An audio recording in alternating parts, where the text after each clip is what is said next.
Petrol तो बंद है, कल हमको नहीं मिला था, पेट्रोल ख़त्म हुआ, हमने दिक्कत देकर मोटरसाइकिल अपना वो दूसरा पंप तक ले गया। कोयटा में दूसरे दिन भी पेट्रोल न मिल सका। सुबह का आगाज हुआ तो कारोबारी जिंदगी बुरी तरह मुतासिर हुआ। शहर में जिंदगी जैसे रुक सी गई। शहर भर के पेट्रोल पंप्स बंद पड़े हैं।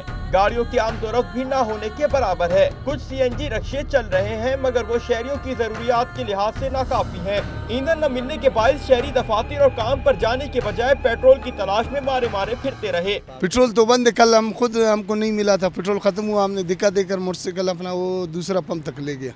उधर लाइन रश लगा हुआ था, हमने ऑफिस जाना होता है, टाइम जाया उधर। जब हम लेट पहुंचे तो कहते हैं आप क्यों लेट हो गए। अब बहुत मुश्किल पेश आती है, पैदल जाना पड़ता है घर से, घर भी दूर है, ट्यूशन भी बाहर पढ़ता हूँ मैं, तो पेट्रोल नहीं, 2 दिन से पेट्रोल नहीं है। पेट्रोल और डीजल के बहरान का आगाज उस वक्त हुआ जब कस्टम हुक्काम और एफसी ने ईरानी डीजल स्मगल करने के इल्जाम में मुतादिद ऑयल टैंकर्स को रोक लिया। इस इक़दाम पर टैंकर्स मालिकान ने हड़ताल कर दी।